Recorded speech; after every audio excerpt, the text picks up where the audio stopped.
This is the Mixed Martial Arts Beat for the first week of December 2013. Hello again, everyone. I'm Ariel, Helwani inside our New York City studio. Today on the rundown, well, we're talking about Funky going to Asia, the UFC going digital, and this weekend's MMA schedule going ham.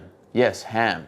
Let's introduce the panel. We've got, of course, Luke Thomas from MMAfighting.com and the Sirius XM Fight Club. We've got Jeff Wagenheim of Sports Illustrated, and of course, the man with the hat, our own Chuck Mindenhall. All right, guys, let's talk about Funky going to Asia. Ben Askren, as of right now, we're taping this show on a Thursday. As of right now, all signs point to Ben Askren signing with ONE FC. 2-year, 6-fight contract. What do you make of this? It sucks. It's sad. I mean, listen, the UFC will go on. It'll be just fine. The cards will be filled. The welterweight division will be what it is, and that's just sort of how things are. They don't need Ben Askren. And the reality is, for all the talk about, the Bellator did make an offer on Ben Askren, but for all the talk about, how could the UFC not pick him up? Listen, Bellator CEO Bjorn Rebney said in the Newsday, I think this week, he was like, listen, I don't know that that's a niche, talking about Ben Askren's style of fighting, that we could really market. His style of fighting, despite the fact that folks were intrigued about the possibility of what he could do in terms of winning and losing, is hard to sell. And I'm the first one to admit it. I love Ben Askren. I think he deserves a shot in the UFC. Where he's ranked is, a completely separate matter. The only thing that really bothered me about it was when, UFC brass say, well, listen, this guy needs some wins. Right. We're talking about the same organization where Jason Reinhart is a veteran. Right. Kimbo Slice fought in the UFC. What? Like, the only thing that sort of merits a response to that is LOL. And the only thing I could sort of make of, like, him saying, or Dana White saying, he should go to World Series of Fighting, I think they're trying to position World Series of Fighting ahead of Bellator. Bellator and World Series of Fighting Bellator's a little bit ahead of them in terms of market share of the top fighters, say the top 50 fighters in each division. They're a little bit ahead. They're miles away from UFC. And I think they're trying to send a message to up-and-coming fighters. You might want to consider going to World Series of Fighting if you want any hope of a future in the UFC. So it's interesting because, as Luke mentioned, Dana was pushing for Ben to go sign with WSOF, which is not something he usually does. And then Askren essentially told him to F off and went to ONE FC, which wasn't really on the radar at all as far as the race to sign Ben Askren. So what do you make of him going there? Because he was saying to everyone that he wanted to fight the best. Can't fight in the UFC, so he's just going to Asia where he's going to dominate. Yeah, well, I think that everybody is saying one thing and then doing something else. And first, you're really selling Kimbo's takedown defense short if you don't think he. But all right, the Houston Alexander fight was good. I did. But I think that we can listen to what Dana White says about this guy not having competition in Bellator, and there's certainly some truth to it. But we know the reason why he's not in the UFC. Tell us. We know it. We know it's because he was so dominant. I mean, we criticized Bjorn Rebney the last time I was on this show for that whole thing. Well, I'll release him if the UFC will put him in a title fight, and we rightly criticized him.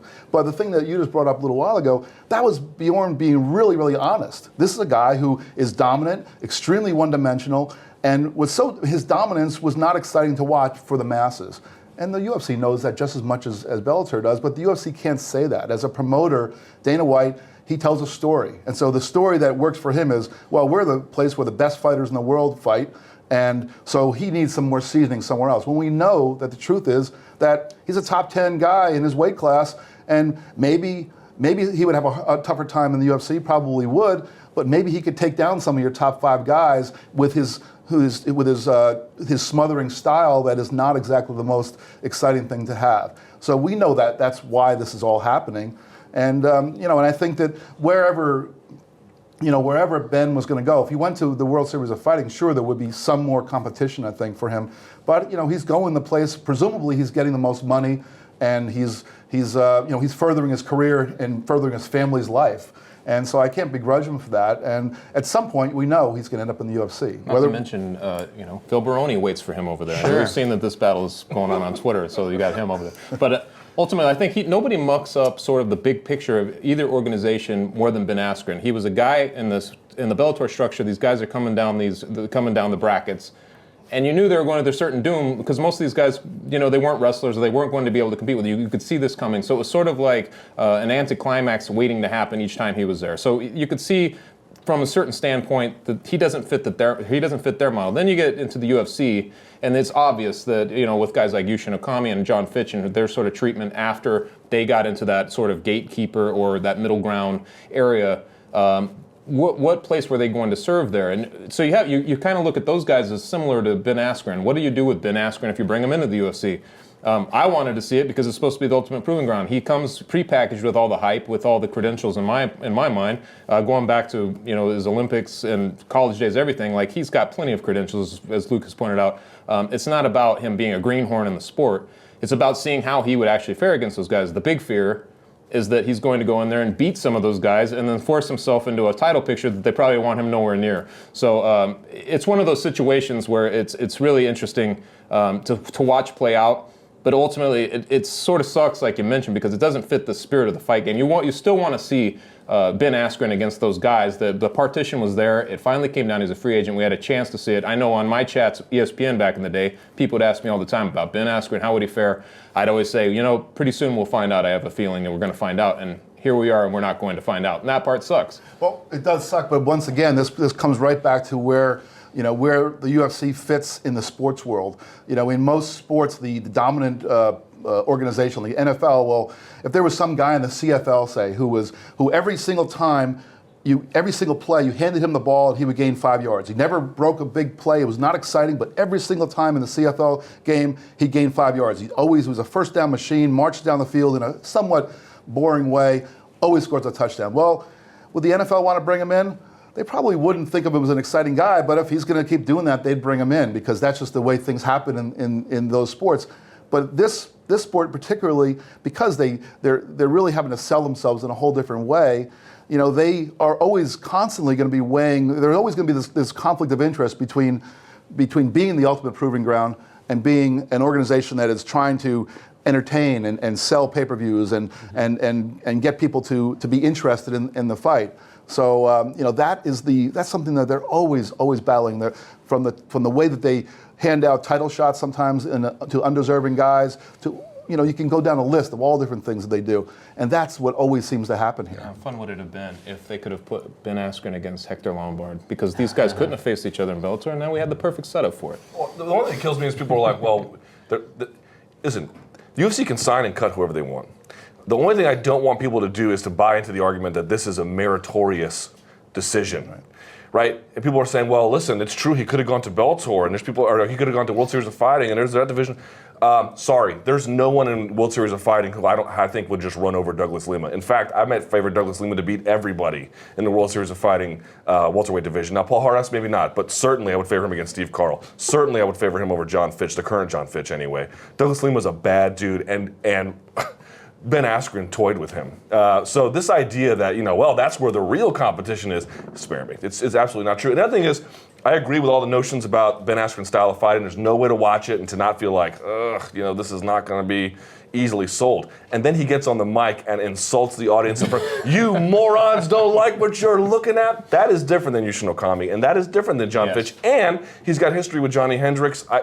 Listen, as long as the UFC can say that generally the best fighters, not even generally, largely the best fighters fight here, they can do without Ben Askren. That's just the way the game works. This whole story, in my opinion, can be summed up with one word: ego. It's all about ego. Bjorn Rebney didn't want to sign Ben Askren because Ben Askren openly said, I want to go to the UFC. So he said, you know what, I'm going to kind of taint you on the way out. Tell the UFC, here, take this guy. I'm giving you him. He didn't do that with Eddie Alvarez. He didn't do that with Hector Lombard. He was upset that Ben Askren didn't want to be there, and he let him go. And he was expendable because he's not a huge draw. Dana White was not going to play that game because of ego. He's not going to take the guy that Bjorn is going to give to me. No way. He's going to take the guy that Bjorn wants, Eddie Alvarez. He's going to take the guy that Bjorn wants, Hector Lombard. And then when Dana White, the worst thing that could have happened to World Series of Fighting was when Dana said, go to World Series of Fighting, because Ben Askren was going to say, no, because of his ego.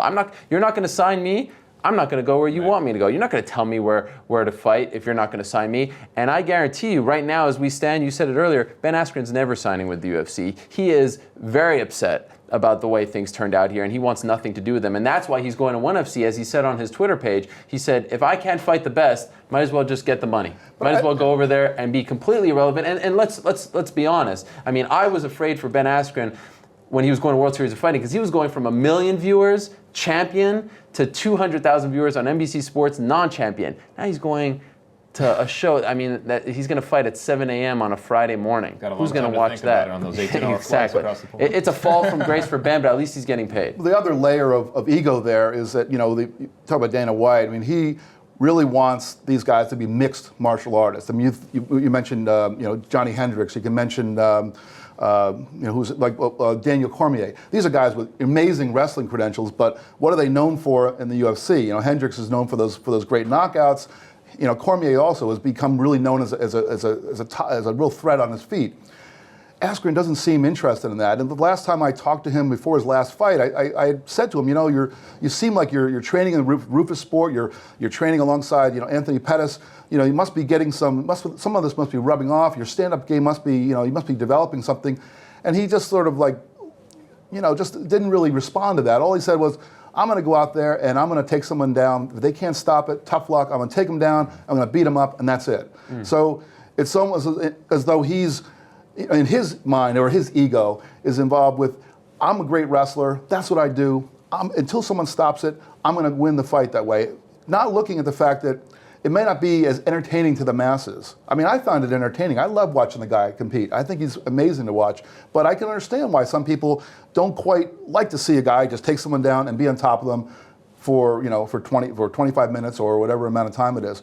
So I think there is some ego involved in all these people on that layer as well. Sure, and he, as Luke said, he sells himself very well. So people want to either see him keep doing what he does or get his ass kicked. They're not indifferent to him, in my opinion. I mean, there are some who say he's boring, but at least he riles people up. And people, it always gets me upset when people say, when Dana goes on these shows and they call him the best commissioner in sports. Dana White is not a commissioner. He is an owner.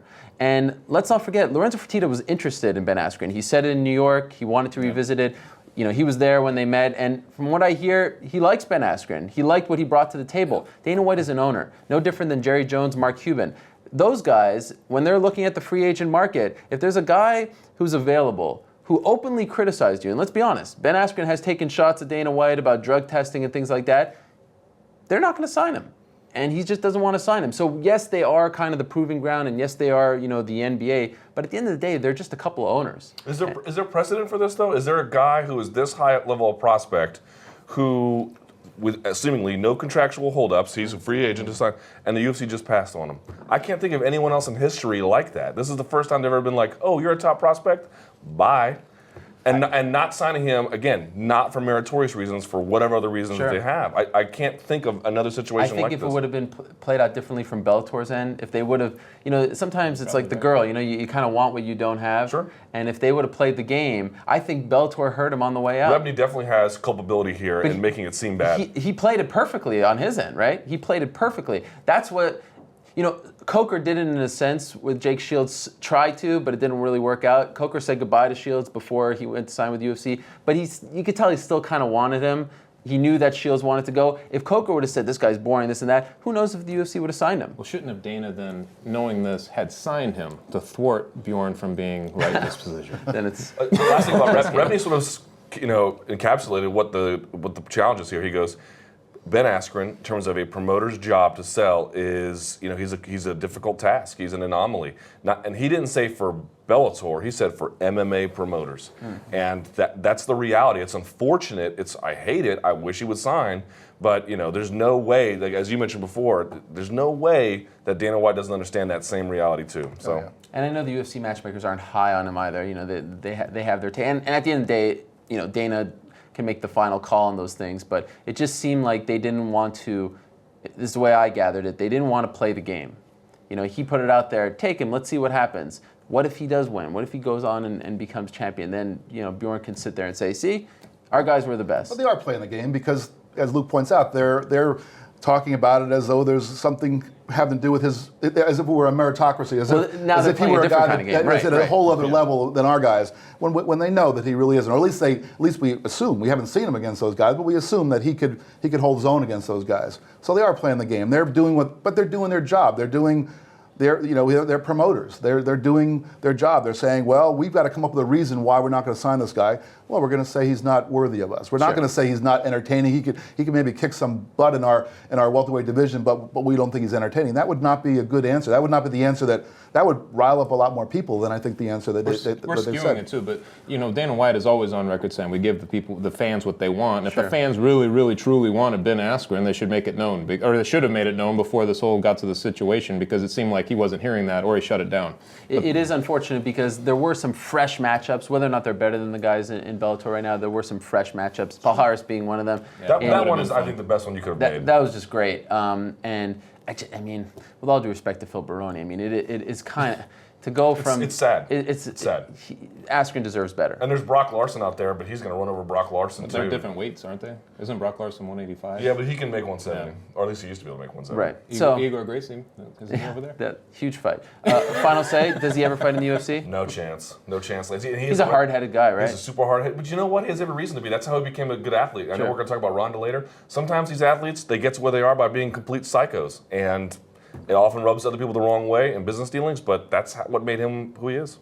Okay, let's move on. UFC officially announced this week that they're starting this digital network, and this answers some of those questions that we had about the big schedule for 2014. They tell us that the event in Singapore is going to be on this digital network. The Jimmy Manuwa versus Alexander Gustafsson fight is going to be on the digital network. You'll have to pay. We don't know how much. We don't know what it's going to be officially called, but it will be sort of like an Amazon Prime, Netflix type thing where you'll get old fights, on demand, things of that nature. What do you make of this? Is this the wave of the future? Is this the beginning of no more pay-per-view? Is this just a way to show those international fights to the American audience? What do you make of this? This is one of those situations where it's completely dependent on what the technology is and what the eventual offer is. To what extent do they cut off prices for pay-per-view, on the TV pay-per-view, right? Like, is there a relaxed price point if you buy it through the service itself? What access do you have to the library or events on DVR, or what? Who knows what all that potential possibilities could be? What's the price point going to be? One thing, for example, I mentioned before is a friend of mine. I pay basically $20 a year to read Andrew Sullivan, who's a political blogger. Why can't I pay that to the UFC as a customer for all that kind of stuff? But I'm kind of wondering. It's a bit weird, right? Because if you think about it, you can get Facebook fights for free, and those are sometimes really good, and sometimes include high-level fighters. And now we're going to have international cards. Like this Singapore card is dreadful, and those are going to be behind a paywall. I'm not sure how that's going to fly. So I'm first of all, and if you've used, this is going to replace UFC.tv. I don't know if you've ever used it. It's an awesome service, really cool. So I can see a lot of promise in it, but if that price point is high, if they don't offer a lot of other things, and they're putting international events behind a paywall, it could be a little bit tricky for them. I'm cautiously optimistic, but a little nervous about that money charge. That's what gets me. Is this all gravy though? Because the UFC is getting paid to put on these events overseas, and typically, like this event in Australia, the gate is around $2 million for a fight night. So typically those events do well. So is this gravy for them, as opposed to putting it on, say, Fox Sports 2, and you'll get a couple 100,000 viewers? If let's say it's $5, right? Let's say $5 a month. If 100,000 people buy it, you'll make 500. Those are Invicta numbers now. Okay, I don't know. No, but 100,000 a month. Sure. But sure. not just to watch the Singapore card. Yeah. Right. So you're making 500,000. I don't know. Is it gravy for them, or do you think that there's a big risk involved here? I don't think there's a risk. I think it's another iron in the fire. I mean, they've perpetually been expanding the ways in which they deliver fights. I mean, I didn't realize that until after quite a while that the Facebook fights were also available on YouTube, and then there was a while where they just kept sort of quietly expanding the ways that you can get the stuff, and so it's just one more means of it. It sort of is like it addresses the different layers of fans. The people who just want to see the big fights are going to buy the big fights. The people who obsess about every single undercard fight and not the people, I'm not saying that they love every fight, but that going in they're at least intrigued by it. Those people might buy this, but as Luke points out, the devil's in the details. I mean, how much is it going to cost? How good is it? I mean, is this digital thing going to work better than the Affordable Care Act's website? Is it going to be something that's going to be really easy to navigate? And there's a lot of question marks. We know there's going to be a digital service. We know sort of what's going to be on there more or less, but we also don't know a lot of the stuff that's going to be on there. And I think that that's going to be a big factor in how many people come to buy it. And I mean, obviously, folks like us, we work in this industry. We're going to be jumping on it to see what's there. But when you look at the guy who sometimes buys a pay-per-view and invites some friends over, but doesn't watch every single little thing, they might not end up jump on this, but maybe they will, because maybe this is more. Maybe it allows you to watch things, archived as opposed to watching things live. So so it's all going to depend on how they structure it. To me, it's like they're sort of killing two birds with one stone. Like you mentioned, how many people actually watch UFC TV? How many people know it's there? It is a really excellent resource for going back and viewing fights that happened a long time ago, or to see like what, corner cams, to see what they're talking about. If it's an excellent resource for media people, but I would guess it's a real, it'd be a real asset for fans as well to kind of peep in to that world a little more, different camera angles, etc. But now you're taking care of these other markets, which is something they've wanted to do for a long time, expanding globally. They're able to put them on in their time zones and basically cater to those fans. Now, whether those fight cards mean everything to us, that will remain to be seen. But they're going to put them all on this one thing. So you're drawing attention to the very thing we're talking about that people may not know about. So you're sort of bringing those two things together. And it really does depend, like you guys have mentioned, what that's going to cost. But it certainly brings more traffic into what they're trying to draw traffic to. So I feel like that's partially what's going on here. But until more details come about it, I mean, ultimately, who knows how it'll work.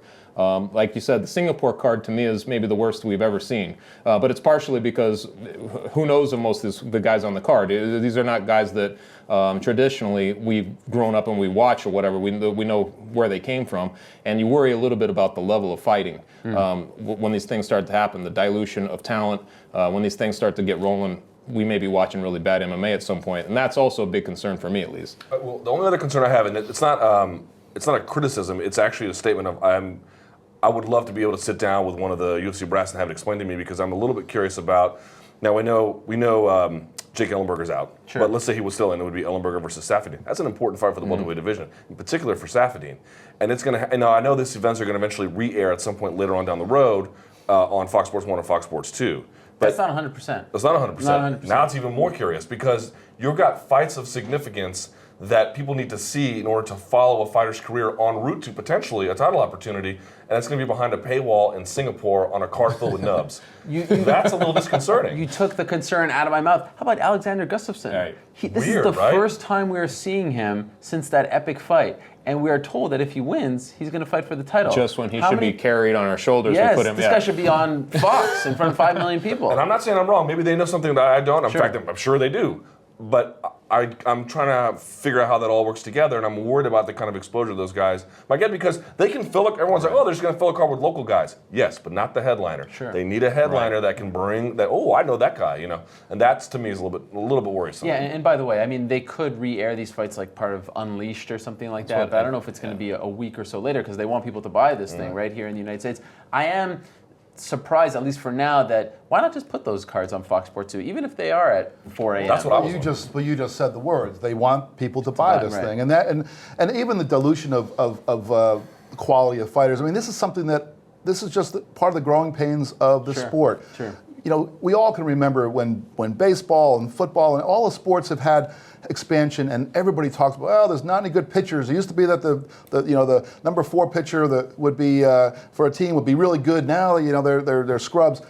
Every sport goes through this thing where the more teams there are, the more players there are, the less quality there is, at least for some period, and then at some point it sort of fills out. And so yeah, I mean, maybe we'll be having some fight cards where there are some fights that of some quality that's not quite as, we might not consider it UFC quality, but at the same time they're still trying to expand. So it's almost like, how can they do anything other than that if they're trying to expand? Especially on these global levels. I mean, when you're talking about guys in Poland, say, or China, you talk to the promoters over there and they tell you, well, the ground game's new to them. It's like it's a new thing. They're just not on the same level. So it's 2001 over there. Yeah, that's what I'm saying. So you really feel like if they're using local talent in each market they're going into, it's going to look speaking different. of which, that may be where we see tough China, tough Brazil. Can you imagine the Sonnen Vanderlei Silva is just available there? That will get people to buy it, maybe. Yeah, it will, but how many people will buy it is the question. Well, that's a good question. And the whole thing here is wrapped around the idea of pay-per-view. As long as North American pay-per-view buys are the way in which they drive the most amount of their profits, you're trying to tie it all together, but like our concern about, well, what about Gustafsson in a title fight, blah, blah, blah, blah. If they just go to a free, full rights fees model with Fox Sports and like whenever their deal is up, that concern is sort of out of the window, right? Because people will watch, it's a fact, people will watch UFC events if they just promote them hardcore. They can do that. So it's all based on how they generate the revenue. Once that model changes, every part of the equation changes. Okay, let's move along, guys. One of the big storylines this past year has been Ronda Rousey, of course, right? And then in the last 3 or 4 months, it has been the evolution of Ronda Rousey's character. And it all came to a head, perhaps, this past Saturday when she did 2 very interesting interviews. Did you see them? I saw one. There was one you were definitely close to. Was that her or was that the Fabulous Moolah? I forgot. Well, anyhow, she did one with Miesha Tate and, of course, John Anik during the broadcast, which was somewhat awkward, although I love the awkwardness. I'm all about that. I thought it was great. Yeah, it's great. The tension, and we'll get your take on that. And then she did one during the post-fight show with Miesha and Anik, Kenny Florian, and myself. She's been criticized a lot. Less than 48 hours later, she was on Jimmy Kimmel. Looked and acted completely different. So what do you make of this? Is Ronda doing herself a disservice? Is she putting on an act? Is that not the real Ronda? Are the fans finally going to turn on her? I mean, there's so much to discuss here when it comes to Ronda Rousey and the way she is portraying herself to the MMA fans. Some people are concerned. Are you? Not even a little bit. You know, it's crazy because there was you were on TV, so I don't know. I don't know if you went back and watched the tape. Sure. Did you? Oh yeah. There was a shot there because Misha's on one end and Rousey was on the other, and Rousey wouldn't even look at her. Now, I am the child of divorced parents. They're obviously not dating at any point. It reminded me of divorce court, where like Anik and you and Florian were trying to arbitrate the differences, and Ronda will get the house and Miesha will get the dog. That's what it visually looked like. Sure. But to the point of like, I used to be one of these guys, particularly when Sonnen was doing his first thing. I mean, listen, as long as you're not like super racist or sexist, you can pretty much get away with whatever, and you should be able to. The game is kind of nihilistic. So everyone's like, oh my God, she was unprofessional. There's basically no such thing. Because here we are talking about how crazy she is, which is only then going to turn to be repackaged as energy and fodder for her fight, which there's nothing, that's locked in, that's going to happen, that's the most important thing. It all works in the end. Now, it may have sucked for you sitting there. I loved it. I had no problem with it. Well, Kenny and John looked like they wanted to just put a shotgun in their mouth. Who could have blamed them? Called like 7 hours of fighting. I was coming in there fresh. They were just like, what is happening here? But at home, I was like, oh, Ronda did it again. So, I understand people can have different takes. And I used to be the guy who was like, this is unprofessional. Athletes can act this way. Something about the fight game that lets fighters and that kind of athlete just be a bit of a free spirit, and it works in the end. So I don't mind it at all. I don't think it's an act. First of all, I do think she's stressed all through the tough experience that she's real, and I think she is. And I think that the person that was on Jimmy Kimmel and smiling and charming, and the person who was on those interviews who was pouty and sort of toddler-like is the same person. And my take wasn't so much that I guess the unprofessional thing. I understand that, but for me, I was actually thinking about her, and I was thinking she's, and part of it is the way that she's portrayed as the tough was edited. There was a lot of fragility there. I felt like she was always seemed to be either on the verge of tears or looked like she had been crying, and there's a kind of, she seemed like a really fragile soul during a lot of that experience, and I think even during those interviews, she seemed really fragile, and I don't know, I don't want to come off like, well, I'm like afraid for her, but there's a part of me that feels like something could go wrong for her, and a lot of things could really fall apart. I feel like there's almost like a little girl there that she just felt very fragile, and so I wasn't so much offended by it, but I was a little bit. I don't know. I was curious about, almost like, is she okay? She's spoken like a true father over here. Yeah, so concerned. I think so. I mean, I don't know. It just she just seemed She's really emotionally underdeveloped. I think so. She will mature over time, but I'm curious about this man over here because this man thinks she was unprofessional, right? He does. Well, I mean, I do, but I'm really confused by Ronda Rousey. To be completely honest with you, I don't really understand Ronda Rousey. Like, I watch Ronda Rousey, like you said, the Jimmy Kimmel thing, and versus this, I don't know. She can turn it on, she can turn it off. I don't know. But my issue with her is just, it's one thing to be standoffish with Miesha Tate, fine, but it's another thing for her to be standoffish with the people who are just trying to do their jobs in the middle. Like that was my issue, but that wasn't even the point of the article I wrote, really. The point of the article was that she sort of turned, and it was sort of unfair to her in a way because she's expecting to go up against Kat Zingano. She shows up. It seems like this is exactly the moment when she started to sort of become this pouty figure. Like the real Ronda Rousey, all of a sudden I was like, well, she's talking about being real, but the real Ronda Rousey is this sullen being all of a sudden. That's what I'm saying. She's portraying herself as that the real Ronda Rousey is this sulking, brooding person who, is not as likable as you might want her to be or think that she is. And that's a weird double signal she kind of sends out. And then there is a professionalism issue. I pointed out that, throughout the show, it was like Dana protecting her almost and protecting the situation from getting out of hand because her fiery competitiveness is just going to spill over.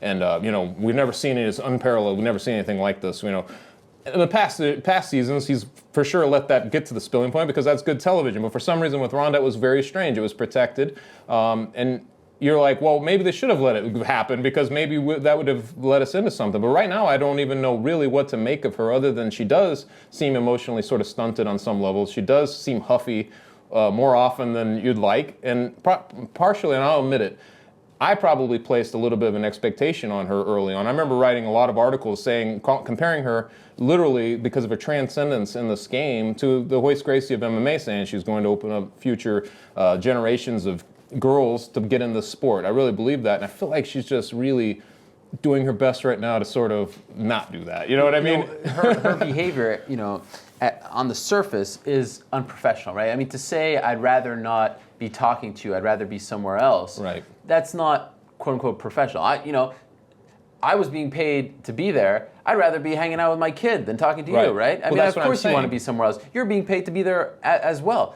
But guess what? In my opinion, the fight game, you don't have to be professional. That tension is beautiful. That tension works. You need that tension. We don't want to see people liking each other. We don't want to see, sometimes it's nice when there's, this common respect before a fight, but that tension is what the fight game is all about. I was just watching the 30 for 30 on, the Nomas fight, right? I mean, there was that tension there. That tension, they weren't buddies. They hated each other. That tension is fine. I think that Miesha... And what? Well... Because I think Miesha Tate brings out the worst in her. And she's the only one who could truly, and maybe it's a coincidence, but look, on Kimmel, Miesha wasn't there and she was, happy as can be. Yeah. I just don't think she likes being around Miesha Tate. And, that could be enough. That could be the answer right there. We'll truly find out if that's the real Ronda Rousey. Her next fight, when she fights Kat Zingano, who she likes, she's not that way. Maybe so after the jury this, is still out. The jury really is still out. She turns tables, she's right back to the. I think be as unprofessional as you want. As long as you're not, slapping someone or killing someone, say whatever you want. You don't want to be there, leave. It's great. It's That's hard good to TV. Watch pouting. Yeah. It's like it's hard to side with pouting. Like if you see somebody just pouting, they're just pouting. That's all they're doing. They don't have if Nick Diaz is trying to sell us Wolf tickets, he's making a comment on the whole fight game. Sure. He's telling you that Dana White is a fraud on some level. He's making a comment that has something about it. There's some kind of discord in him that's coming out.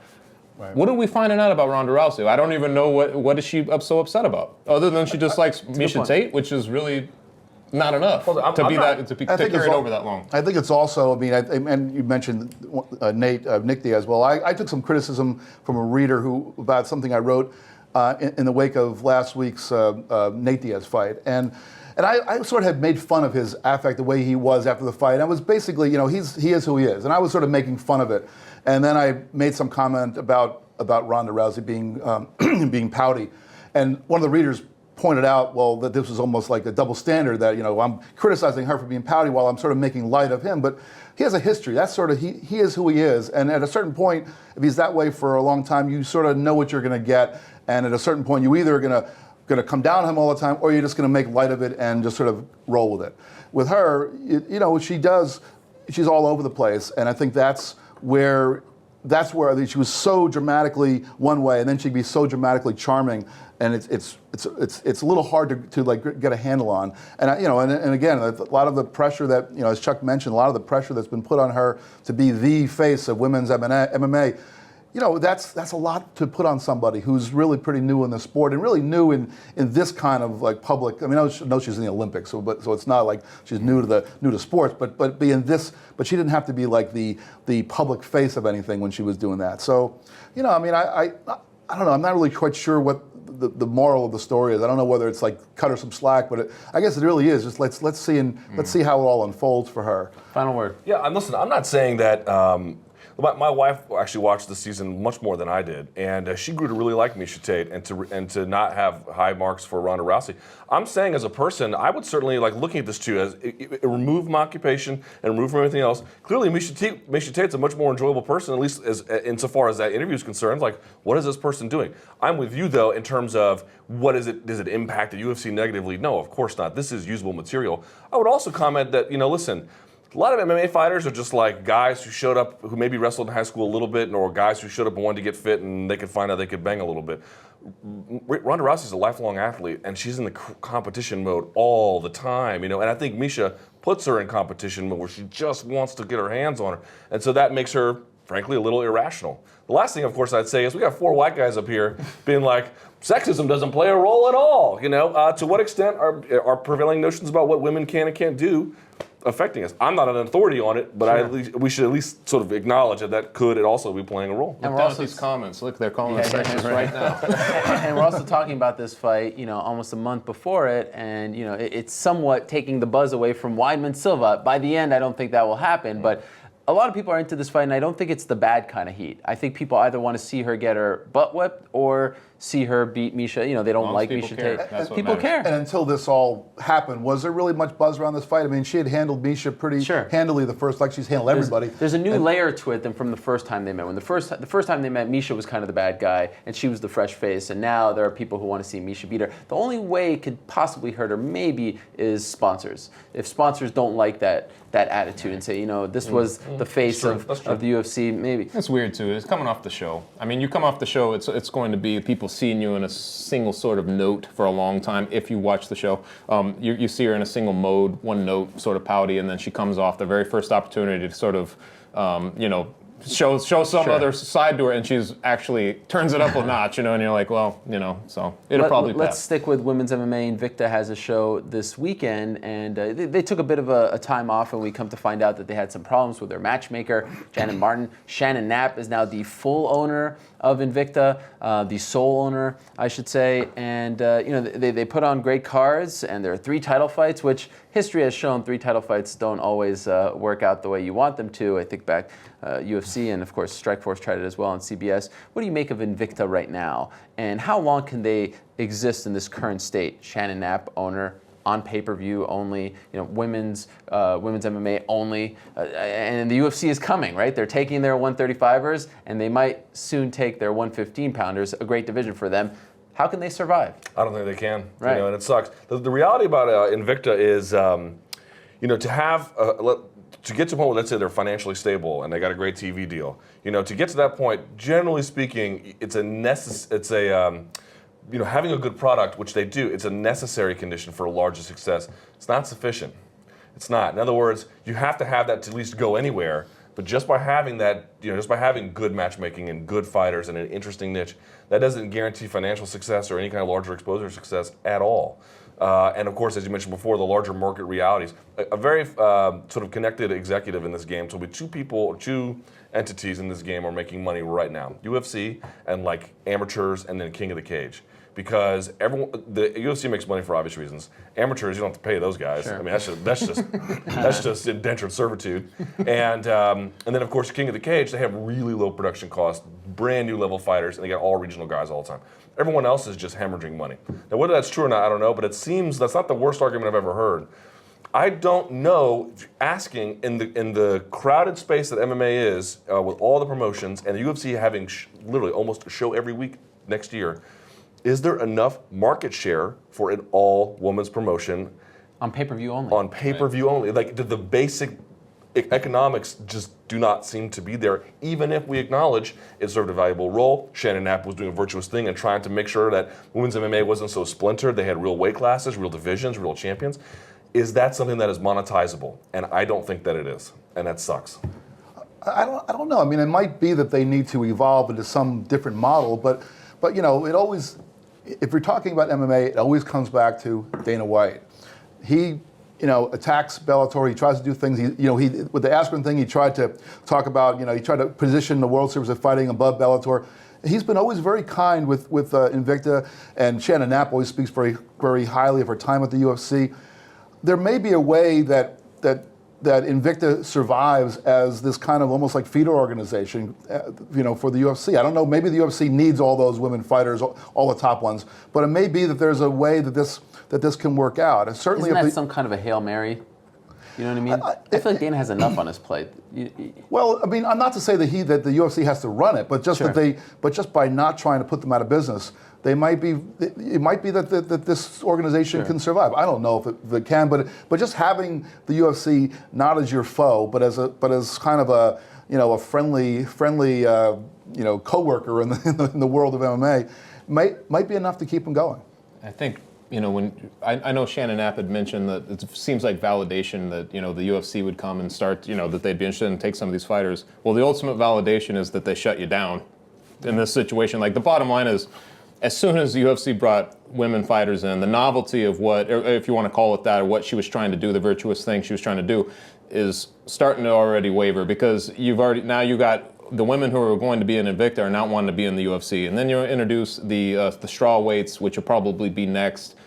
It's just a matter of time until the UFC is bringing in, that's where the women ultimately want to end up. And that's really the big issue here. I think at one point, Invicta was about as good as it was going to get for people right when it first started, and it was great that it was there. And everybody sort of hoped that there would be this new avenue to go to, which was the UFC. And now that it's there, it seems like, to me, as sad as it is, it seems like a matter of time. They need a TV deal. They do need the TV desperately, deal. Even if it's on... Even with the TV deal, I don't know that they can save them. No, well, first things first, they need someone to put some money into the organization. Sure. I mean, unless she's not telling us the complete story, right. Shannon Knapp is not known to be a millionaire or billionaire, right? I mean, she's funding this entire thing, and it's matchmaking and exactly. everywhere. And not only that, if you look at their cards, they have some international fighters. They can't just put on a main card and then have the undercard filled with fighters from Kansas City. They're bringing in the best from all over the world, and that costs. Calderwood fights this weekend. That costs a lot of money. Yeah, I mean, look at the revenue streams.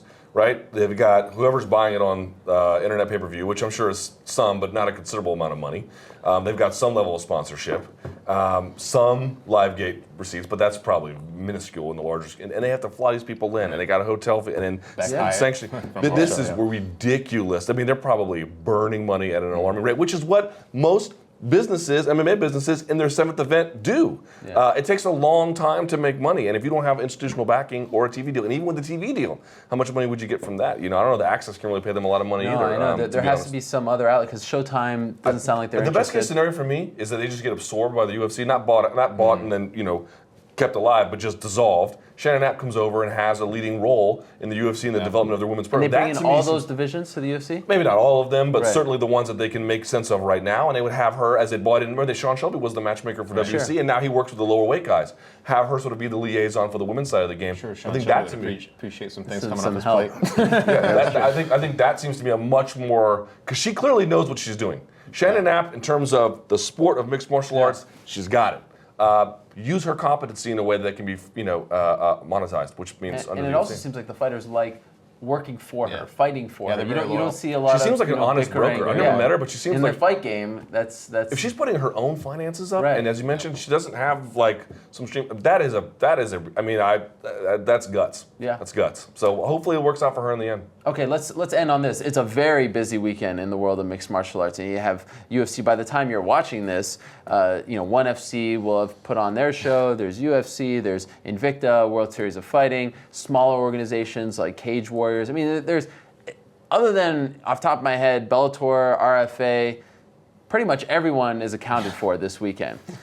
Which fight in particular, could be a main event, could be a prelim, could be the first fight, the curtain jerker. Which fight in particular, will go down the line, are you most looking forward to this weekend? Well, certainly the UFC card is the best one. I mean, on the whole, of course. Right. I mean, no one's even comes close. And there's a lot of good ones out there. I'll be honest, I always kill HD Nubs, Access TV. Yeah. But I think Legacy this weekend, they've got Kevin Aguilar returning against Leonard Garcia. Kevin Aguilar is a monster, a really great prospect. Thomas Almeida is competing. I always get this guy's last name wrong. Pakuraru is competing against him. Can't wait. That's the one No, I know. It's this Romanian kid. He's a kickboxer. I can never say his name properly. But those two fights, if I'm looking for prospect fights, obviously including Mark Hunt and all that, that's the best. That's the one I'm kind of got my eye on, because I think any three of those guys it could be on the cusp of signing with the UFC. What about you? I have to say, I don't have a particular fight that I'm saying this is the fight I've got to see. Well, you can just leave. But I'm interested in seeing. I'm interested in watching most of the UFC, of course, and seeing how they play out.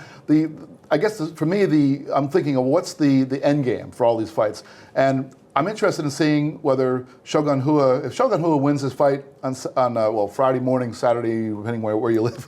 If he wins his fight Friday night in the U.S., Saturday in Australia. If he wins his fight, I don't really think it tells us anything. But if he loses, that tells us that he's done as far as being a relevant guy. Might be done altogether. And similarly, the main event in that one. Again, I don't know that it's a clear, direct line to anything. But Mark Hunt, we talked about this earlier. That I hope I didn't steal your fight because Mark Hunt. I have nothing to say. If Mark Hunt wins, sure, he can argue that the only loss he had was a fight against Junior Dos Santos, the second best heavyweight in the world, and he lasted well into the third round with him. So you see how he looks? He looks unbelievable. Yeah, spacious. Mark Hunt. Yeah, he's got abs. No, he does look good. It's crazy. Yeah. So which is sort of regrettable. I liked him as a fat guy better. Yeah. I mean, I always like all the fat guys. I don't know why.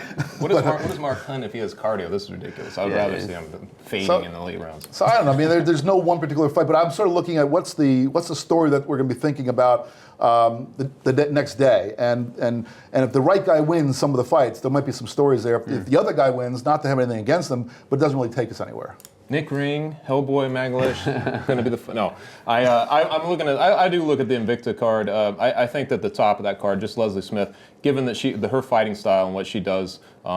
I did a piece on her this week, and just kind of going back and looking at her fights, just the way she brings it. It's always just it's literally like Diego Sanchez all the time, and or at his craziest. Or Diaz brother, right? Yeah, or a Diaz brother, or something along those lines. Professional or unprofessional? She trains with the Diaz. She probably prefer that. Right. So I'm looking forward to seeing what she does. Barb handshake coming from the Miletich, sort of being more cautious, I would say more methodical in how she fights. So it should be an interesting mix there. So I'm looking forward to that one. So this isn't my official pick. Yeah. This isn't my official pick, but I feel like no one has.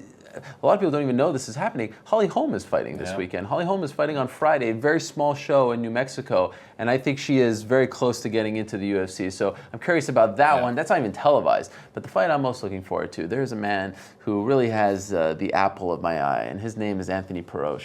And I think he is just one of the great stories of 2013. Anthony Perosh. Why? Because of his gross toe? He's just so great. He's so lovable. He shouldn't have been there. He got the call to fight Mirko Cro Cop on a few days' notice. Doesn't even really, who thought he'd ever be in the UFC? I know, his nickname is the Hippo. I know, the Flying Hippo. How about that? Hippo? I'm pretty sure it is the Flying Hippo. Hippo, Flying Hippo, they're both great. He's fighting Ryan Bader. I mean, come on, Ryan Bader. That's a scary fight for Ryan Bader, too. If he loses that fight, uh-oh. He just knocked out Vinny Magalhaes, sent him packing. When Vinny said he would retire if he would have lost to him, he didn't, by the way. He's just a great guy. He's so nice. He's like that 40-something-year-old uncle from Australia who comes to dinner once a year, and you just I love don't hearing have that. No, and neither do I. But I feel like I want that, and that's why I like watching. And we should say, just to give him a little love, World Series of Fighting, the main event. It's obviously not the best main event they could put together, but Georgi Karakhanyan and Lance Palmer. Lance Palmer's had some issues with some of the guys in RFA. He didn't run over him like everyone thought he would. So this is the best guy he's ever fought. That's one to look out for. And if you put all those fights, one big card, there's one guy and one guy only who is must-see TV, who the world needs to watch fight, and that is Nick Newell. Yeah. I don't care who he's fighting. Yes. You need to watch Nick Newell fight, and he's fighting World Series of Fighting as well. Yeah. So a nice little card in Vancouver, British Columbia. So let us know what you're looking forward to this weekend. A ton of fights, ton of cards, some very good fighters, prospects, veterans, and whatnot. Let us know in the comments section below. And of course, we always love to hear your thoughts on the show. And I believe we'll be back in 2 weeks for our final show of the year. So stay tuned for that. For Luke, Jeff, Chuck, I'm Ariel. Thank you so much for watching another episode of the MMA Beat.